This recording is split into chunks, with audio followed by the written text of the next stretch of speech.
여러분도 모두 아는 이 유명한 연예인이 투자한 건데요. 이 건물의 소유주는 바로 입니다. 지금 현재 오후 4시 10분 골목도 메인 상권도 보시는 것처럼 사람들을 많이 찾아볼 수 없습니다. 제 뒤로 보이는 이 골목 상권도 지금 공실입니다. 1년도 채 안 돼 이 임차인 계획이 좀 틀어진 상황이 됐습니다. 이대 거리는 그 예전에 뭐 특색 있는 거리에서 이제는 어디서나 볼 수 있는 뻔한 거리로 이제 전락을 했어요. 네, 안녕하세요. 브릿지입니다. 오늘 브릿지는 서울 서대문구 이화여자대학교 정문 앞 메인 상권에 나와 있습니다. 오늘의 주제는 꼬마 빌딩입니다. 최근 노후 자금이나 목돈을 가지고 이 꼬마 빌딩에 투자하려는 분들이 굉장히 많은데요.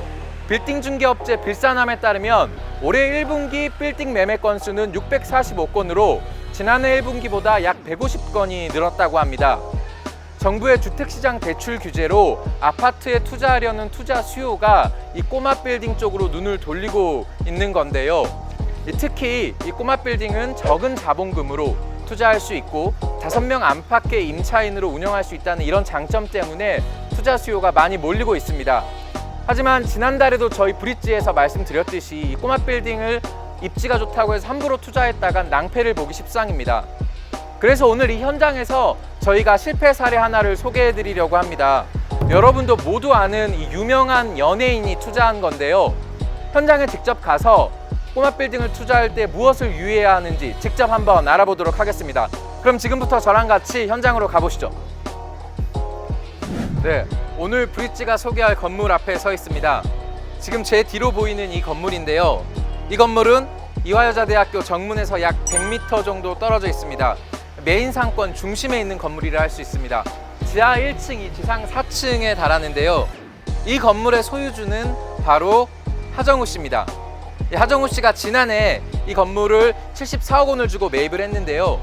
이 스타벅스 빌딩 투자로 굉장히 잘 알려져 있는 이 하 씨가 이 건물을 사고 굉장히 난처한 상황에 빠져 있습니다. 브릿지가 직접 돌아보며 어떤 점이 문제가 됐는지 한번 알아보도록 하겠습니다. 네, 먼저 이 건물 자체를 좀 둘러보기 전에 이 2대 정문 앞 메인 상권 현황을 한번 좀 보도록 하겠습니다. 지금 여기는 이 메인 정문에서 약 50m 떨어져 있는 골목인데요. 지금 현재 오후 4시 10분 골목도 메인 상권도 보시는 것처럼 사람들을 많이 찾아볼 수 없습니다. 제 뒤로 보이는 이 골목 상권도 지금 공실입니다. 그리고 이 양쪽으로 더 가보면 공실이 더 많은 것들을 확인할 수 있습니다. 이렇게 공실이 생긴 건 코로나 직격탄을 받은 이유도 있지만 무엇보다 이 상권이 가진 구조적인 문제도 있습니다.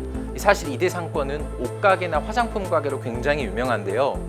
이 비즈니스 자체가 오프라인에서 온라인으로 옮겨가면서 이 상권도 같이 지금 힘들어지고 있습니다. 그러니까 외부인이 많이 유입되던 곳인데 이 비즈니스 자체가 죽으면서 이 상권도 같이 쇠락하고 있는 것이죠. 네, 두 번째로 짚어볼 문제는 바로 임차인 문제입니다. 꼬마 빌딩을 투자할 때 가장 중요한 것 중 하나가 이 임차인을 어떻게 맞출지에 대한 건데요.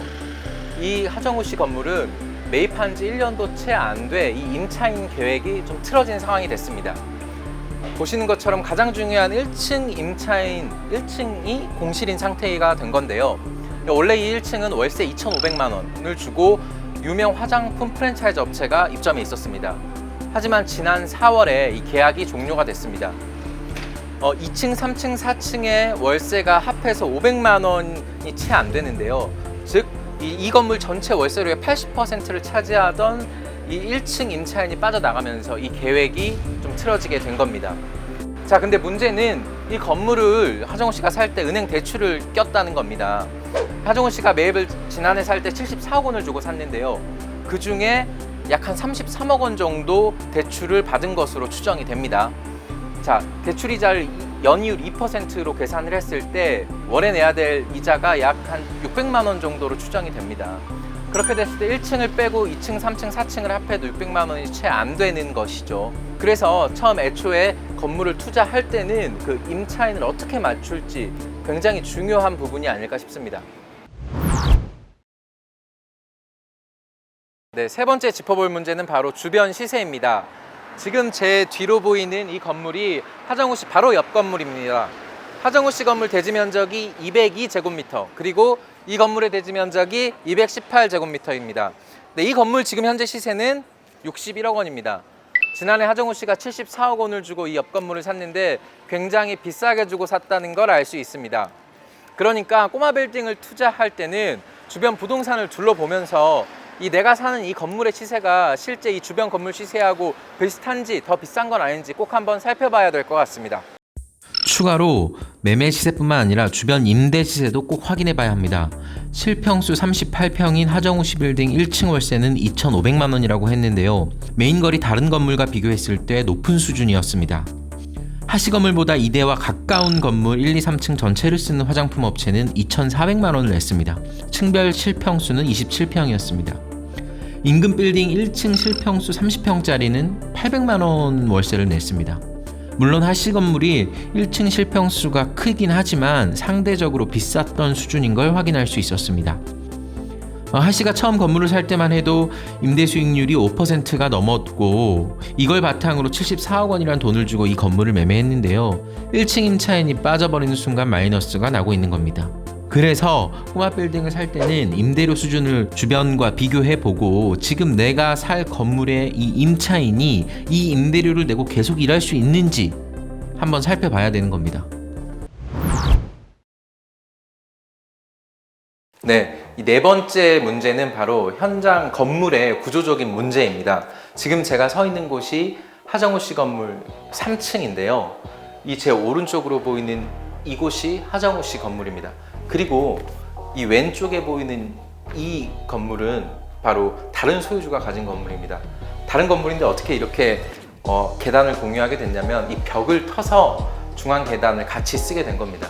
근데 이 구조의 문제가 뭐냐면 리모델링을 해서 가치 상승을 시켜야 되는데 그게 쉽지 않다는 겁니다. 소유주들이 의견이 다르면 조율하기 어렵다는 점이죠. 그리고 또 하나는 이 팔 때 제값을 받기 어렵다는 점입니다. 그래서 이 꼬마 빌딩을 투자할 때는 반드시 현장에 와서 이런 건물의 구조적인 문제가 없는지 살펴봐야 될 것 같습니다. 그 이대 상권도 원래는 대한민국을 대표하는 상권이었는데 네. 현재 이대 상권은 젠트리피케이션으로 몰락한 대표 상권이 되고 말았는데요. 예. 그 이대 상권이 유명해지면서 권리금과 임대료는 상승했고 이제 네. 그를 충당하기 위해 저렴했던 물가는 빠르게 이제 상승하게 되면서 이제 많은 수요자가 끊겼거든요. 그리고 이제 인터넷 쇼핑몰이 발전함으로 뭐 이제 기존의 강점이었던 네. 뭐 보세 패션 이런 것도 이제 10년 전부터 힘을 잃기 시작했고요. 결국은 뭐 치솟는 임대료랑 권리금을 이제 감당하지 못하는 이제 개인 상가들이 네. 이제 프랜차이즈 업체에 이제 자리를 내주고 이대 거리는 그 예전에 뭐 특색 있는 거리에서 이제는 어디서나 볼 수 있는 뻔한 거리로 이제 전락을 했어요. 그래서 이제 좀 상권의 힘을 잃었고 여기에 이제 최근에 대학교 개강까지 늦어지고 있어서 이제 상권의 분위기는 좀 좋지 않은 상황입니다. 꼬마 빌딩뿐만 아니라 이제 빌딩을 살 때는 이제 시세가 지금 하락세인지 아니면 상승세인지를 고려를 해봐야 되고요. 네. 좀 입지 측면에서 뭐 이제 그 상권 내에서도 좋은 입지에 있는 예. 빌딩인지를 살펴봐야 되고 네. 그리고 중요한 게 이제 유동인구가 좀 중요한데요. 유동인구가 예. 많으면 좋겠지만 유효 수요자가 없으면 많은 유동인구도 이제 쓸모가 없는 형태이기 예. 때문에 수요자가 이제 구입이 뭐 구매가 가능한 수요자인지 살펴봐야 되고요. 임대 수요도 뭐 이제 상권이 괜찮다면 괜찮을 텐데 임대 수요도 어느 정도 있는지 살펴보는 게 좋아서 이제 현장 임장을 꼭 해야 된다고 저는 좀 보고 있습니다. 꼬마 빌딩을 투자하기 전에는 이제 건물의 상태도 좀 살펴봐야 되는데요. 이제 가령 옆 건물과 뭐 계단을 같이 쓰거나 이제 합벽 구조 이제 공공시설 등을 같이 사용한다면 이제 리모델링이나 이제 신축 개발을 할 때 제약되는 상황이 굉장히 많습니다. 네. 이제 따라서 이제 꼬마 빌딩을 투자하기 전에는 입지나 뭐 유동인구뿐만 아니라 건물의 양식, 형태, 건축 구조 등을 이제 꼼꼼히 좀 살펴봐야 합니다. 계단을 공유하고 있으면 리모델링이 왜냐면 또 그쪽 건물에 이제 소유자도 이제 네. 같이 동의를 해야 되는 부분인 거잖아요. 네. 그렇다 보니까 이제 혼자 진행하는 이제 리모델링은 보통 이제 금액만 있고 이제 업체만 선정을 하면 이제 진행이 될 수 있는데 네. 그렇게 뭐 계단을 같이 쓰거나 공유하는 시설이 있다면 이제 네. 그 옆 건물 이제 소유주한테도 이제 동의를 구하고 이제 그런 과정들이 있기 때문에 좀 네. 혼자 이제 건물을 온전히 가지고 있는 것보다는 좀 어렵다고 볼 수 네. 있습니다. 오늘 브릿지는 이대 정문 앞 메인 상권을 좀 둘러봤습니다. 꼬마 빌딩에 투자할 때 무엇을 유의해야 하는지 한번 알아봤는데요. 첫 번째로 상권 분석, 두 번째는 임차인 계획, 그리고 세 번째는 주변 시세, 네 번째는 건물 구조, 이 네 가지 유의사항에 대해 알아봤습니다. 꼬마 빌딩 투자에 관심 있으신 분들은 앞으로 현장에서 이 네 가지 사항을 꼭 한번 확인해 주시기 바랍니다. 네, 지금까지 브릿지였습니다. 감사합니다.